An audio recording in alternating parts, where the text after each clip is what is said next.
हरियाणा विधानसभा चुनाव में बीजेपी को बहुमत मिलने के बाद अहिरवाल बेल्ट में 11 में से 10 सीट पर बीजेपी ने जीत दर्ज की है और इसी अहिरवाल बेल्ट से राव नरबीर सिंह को नायब सिंह सैनी की कैबिनेट में जगह दी गई।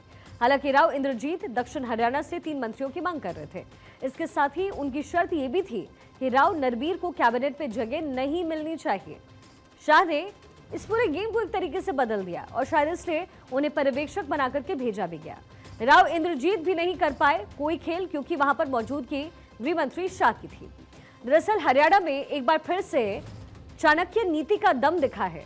नायब सिंह सैनी के शपथ ग्रहण में राव इंद्रजीत का कोई दाव नहीं चला। अहिरवाल क्षेत्र के नेता माने जाते हैं राव इंद्रजीत। कहा जा रहा था कि राव नरवीर को मंत्री बनाने के खिलाफ थे इंद्रजीत। शपथ ग्रहण से पहले 3 विधायकों के लिए मंत्री पद की मांग भी वो कर रहे थे।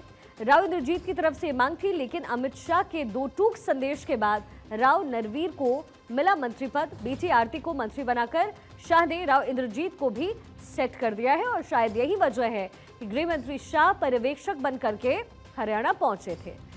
बादशाहपुर सीट से चुनाव जीते राव नरबीर सिंह इलाके के बड़े नेता कहे जाने वाले राव इंद्रजीत सिंह के धुर विरोधी रहे हैं।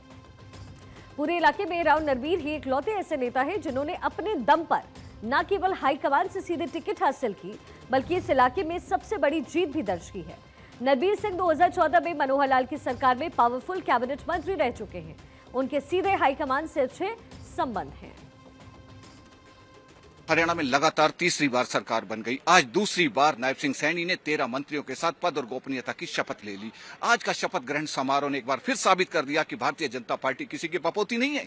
केंद्रीय नेतृत्व जो सोचता है वो करके दिखाता है।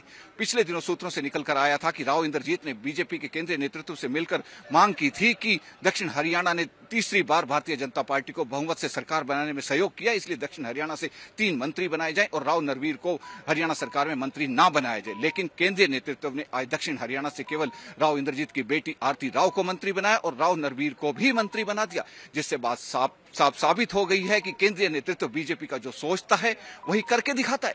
इससे पहले जिस तरीके से अनिल विज ने कहा था कि अगली मुलाकात मुख्यमंत्री निवास पर होगी, यदि मुझे मुख्यमंत्री बनाएंगे तो मैं हरियाणा की तस्वीर और तकदीर बदल दूंगा, लेकिन जब मुख्यमंत्री के नाम का प्रस्ताव रखा गया तो अनुमोदन अनिल विज ने किया, जिससे साफ जाहिर है कि बीजेपी केंद्रीय नेतृत्व जो सोचता है वो करके दिखा देता है।